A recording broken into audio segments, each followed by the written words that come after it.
good as like deja vu. Didn't we just do this? You guys want me to take some copies? Yeah. Oh, good. Thank you. No, I'm letting you handle that. Okay.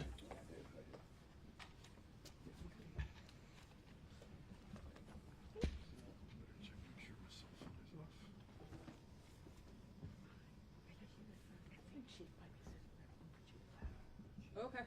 Where's Chief? Oh. You just reference.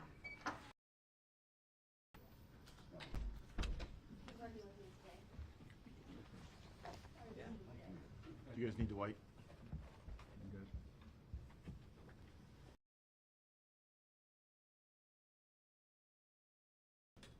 All good? Go ahead. Good afternoon, everybody. Thank you for being here. My name is Amy Cressy. I'm Chief Deputy Prosecutor here in St. Joseph County. With me today is the elected prosecutor, Ken Cotter, Chief Deputy Prosecutor, Michelle Gobieski, who heads up our Violent Crimes Division, and Captain Andrew Hines from the South Bend Police Department Detective Bureau. Today, the St. Joseph County Prosecutor's Office filed criminal charges against Jalil Aaron Wills, 21 years old, of South Bend, and Nicholas Jordan Fairchild, 23 years old, of South Bend, for their roles in the June 7th, 2025. According to the investigation, Kristina was in the 500 block of Wagner Street here in South Bend, which is near the Southeast Park, and just beyond Southeast Park is the YWCA. She was out there with many other people and her 5-year-old son. Shots were fired. Kristina was struck in the head and she died at the scene. No one else was injured. Kristina was 37 years old. Officers from the South Bend Police Department Patrol Division and the Detective Bureau worked quickly. They responded to the scene. They started conducting witness interviews and gathering information. And they were able to develop a suspect vehicle which had fled from the scene just after the shooting. That vehicle description was turned over to the South Bend Police Department Real-Time Crime Center. Now, if you're unfamiliar, the Real-Time Crime Center is a technological resource this department is using to solve crimes that would otherwise be unsolvable. Just one aspect of the Real-Time Crime Center is an amazing alliance between the community and the police department, utilizing those surveillance cameras that we see throughout the community. Local businesses are allowing the South Bend Police Department access to their video feeds so that they can monitor them and have access to that video. Residents of the city are signing up with the police department to allow the police to have access to their door camera surveillance video footage.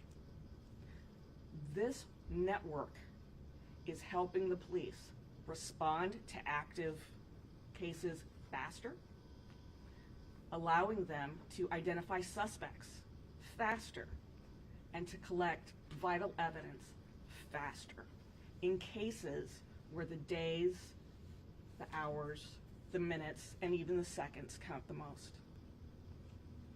In this case, Kristina's case, the Real-Time Crime Center was given the description of that vehicle, and using its resources, that suspect vehicle at the University Park Mall in Mishawaka just prior to the shooting.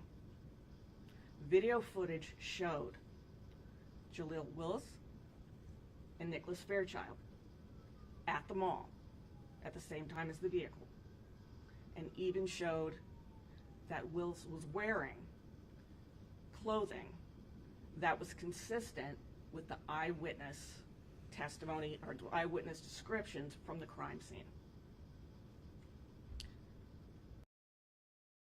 Vehicle leave the University Park Mall parking lot and head towards Wagner Street.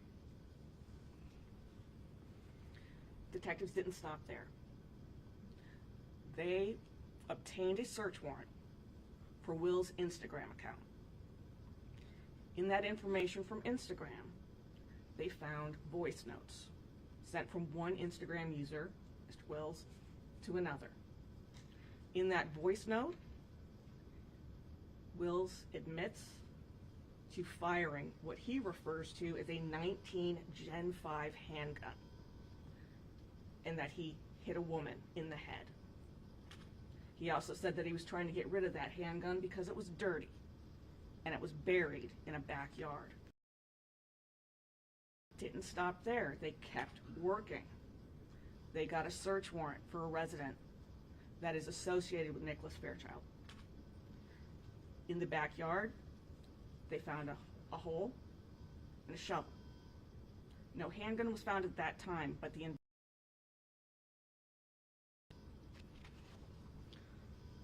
the South Bend Police Department Crime Laboratory did ballistic testing on casings located at the scene of the shooting.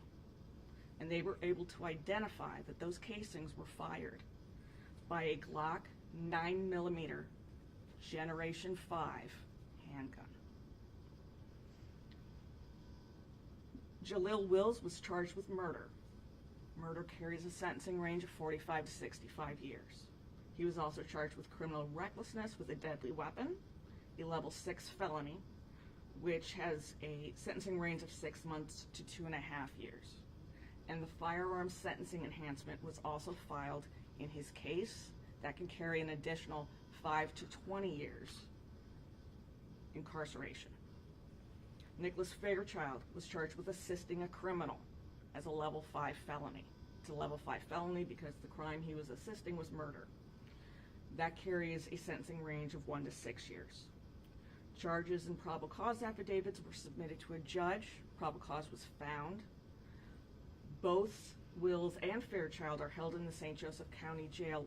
On other cases, they are now being held on these cases as well with no bond. Their arraignment hearing will be July 21st, which is this coming Monday at 1 p.m. Affidavits have been submitted to you. Please note that these individuals were arrested on preliminary suspicion and are presumed innocent until and unless they are proven guilty in a court of law. Kristina's family was notified of these charges before this press conference happened. They are asking you to respect their privacy at this time, but they really wanted to convey their gratitude to the South Bend Police Department and the entire community for coming together for Kristina. The St. Joseph Prosecutor's Office also wants to thank the YWCA. There's no link between the YWCA and this crime, but they're a community leader, and they did what community leaders do. They came together with the police department at the time of the investigation. We'd also like to thank the Casey Center for all of the compassion that they showed Kristina's son during his interview there. I know that in this case, the officers, the detectives, everyone who's been involved in this investigation have taken that little boy into their hearts, and his trauma is something that it's generally moving to everyone in law enforcement, and that's why they wanted to be there for him and work with the community to get these charges filed for Kristina. We also can't thank enough the South Bend Police Department with a deep appreciation for everything they've done, from uniform patrol to the Detective Bureau to the crime lab to the real-time crime center. We're so grateful to everyone who has worked so hard on this case, but particularly to the community members who've joined that network with the Real-Time Crime Center. Justice takes teamwork, and everybody in this community has to be a part of that team. The business owners, the residents who have become a part of that network are standing up in this community and saying no to violence and no to crime. They're making a very real difference in very real cases. And in Kristina's case, you can see that. They made a difference. I encourage anyone in the community who has video surveillance capabilities, please contact the South Bend Police Department. Become a part of this team, because the folks who are on that team stood up. They stood up for you, they stood up for me, and they stood up for Kristina. I'm going to open it up. Is there any relation between Wills and Fairchild? Like, are they related at all? Just friends at all? Do you know? I'm going to defer to. By the way, you gave him a promotion. Oh, I beg your pardon. Lieutenant Hines. Lieutenant Hines. I'll take it though. That's okay. He'll take it. No, from what we can tell, there's no relation between the suspects and the victim. She appeared to be purely a accidental victim, someone in crossfire. No, I meant between the two in the car. Are they related? Oh, I'm sorry. Not to my The knowledge, two no. suspects are related.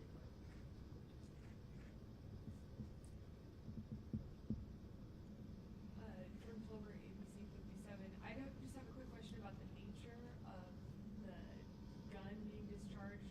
Was he shooting at somebody, or what was the situation leading to the shooting? I'm going to defer again to Lieutenant Hines.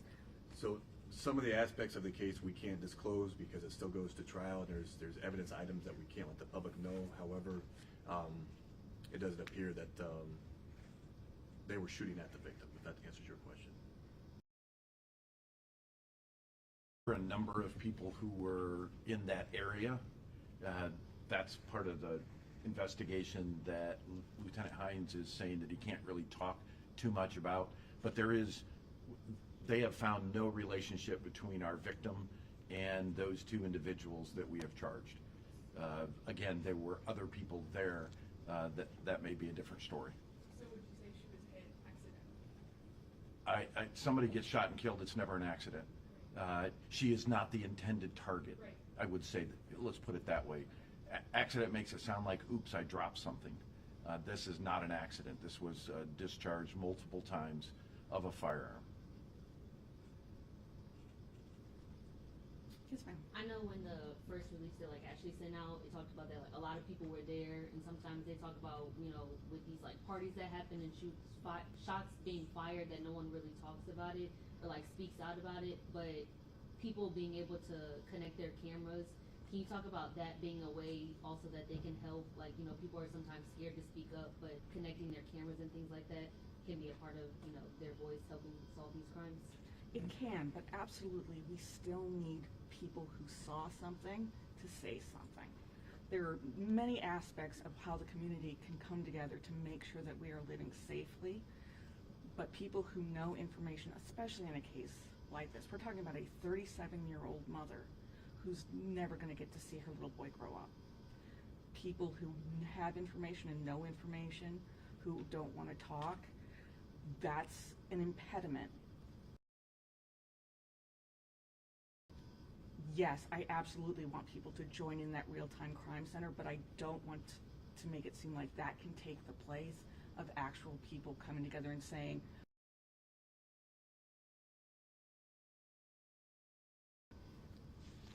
I also want to make sure that folks aren't thinking, oh, she was associated with something that you have seen on the news where hundreds of people are coming there and there's beer drinking, and this was a family who was at a park with their child. There were other kids who were at that park with their children. This was not one of those, nighttime, 2 o'clock in the morning parties. If you were referencing those instances, those neighbors, if they have Ring cameras, you guys are able to connect to that? I'm going to now defer. Register the cameras. And it's an easy access through email to the person who's registered the cameras. So the real-time crime center cannot access Ring cameras. Lieutenant, you want to talk a little bit about that? So the benefit of the real-time crime center is we have some businesses that integrate their cameras into where we do have access, but we also have private citizens who can register their cameras so that if we have an incident in a particular neighborhood, we know, hey, this person has a camera, this person has a camera, and we can knock on their door and say, hey, we had an incident, would you be willing to share your camera footage with us on a voluntary basis? One other thing I wanted to touch on, reference, I get the fact that some people are reticent to speak with the police about what they saw, and I get that, but we do have avenues like our Crime Stoppers where you can call in an anonymous tip and say, give the information that you saw and have no further access to the case, but that can still give us investigative leads that we can take and utilize and to help solve that case. But you have to realize that when an incident happened, the police aren't there, the detectives aren't there, we come after the fact, but the people that were there, that saw something, they can be invaluable to us. So we would solicit those reports from them. I just want to confirm that at the time Jalil Wills was identified as a suspect, he was already in jail for an incident that happened after the June 2nd shooting? I will defer to Ms. Gobieski. Actually, that's something that we can talk about. We can't talk about his prior criminal history here, though. That is true. But was he in, are you asking? He was already in jail by the time you identified him as a suspect. By the time we filed charges, which was today, he is currently in jail on unrelated charges. Okay. So there was no police arrest in relation to this because he was already in jail at the time? That is correct. Yes. His warrant is, I think, probably right now being read to him. Okay. And then as far as Nicholas Fairchild, was he already in jail as well, or was there a police arrest for him for these charges? Same thing. He was already in jail. Okay. And then, Lieutenant Hines, when was this investigation completed? Well, it's not completed. It's always ongoing. But as Mr. Cotter said, we filed charges today. But just because we filed charges doesn't mean that our investigation is completed. We're still continuing to follow leads and speak with people who maybe were reticent to talk to us before, but now that there are people in custody, they might be more forthcoming. So it continues. Okay. And you looked at for evidence, Instagram, the different search warrants. Can you guys shed some light on why it took over a month to file charges? How long have you, no, I'm not going to do that. Crimes take a long time to solve. They take even longer to get the evidence to be able to prove it. We've had, 4 discussions and meetings about, okay, what's the status of the investigation? There are leads, there are people who would pop up on possible suspects, and they would continue to investigate. We talk about that, and then, gee, they'd find out that person was not involved, and then go to the next one, and go to the next one. This is not like TV where a crime occurs and 55 minutes later, including commercials, the crime is solved, you go to trial, and then the person is sentenced. These things take time to do right, because the worst thing that would happen, in my opinion, would be for us to tell the family, hey, we found the person who killed your loved one. Oh, you know what, we're wrong. So when we bring it forward, we need to make sure we have our ducks in a row. They worked an incredible number of hours. When I say incredible number, I don't mean like 20 or 30. I mean probably hundreds of hours in tracking down everything that we could to be able to make sure that we do the best we can to get justice for her family. The search warrants that I mentioned earlier, those are just some of the search warrants, and each one of them requires time to develop probable cause so that we can get that issued. None of those happened, the minute after the shooting occurred. That came in the days and weeks following.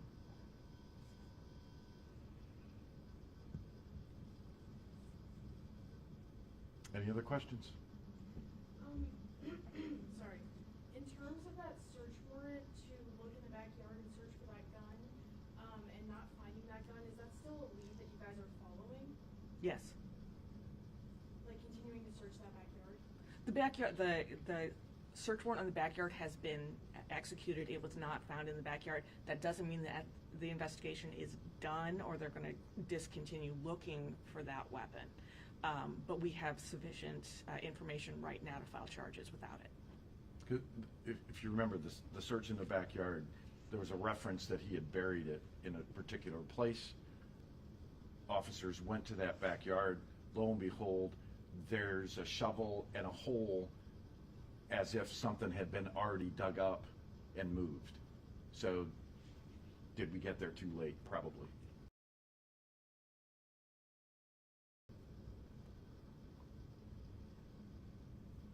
Any other questions? Thank you for coming.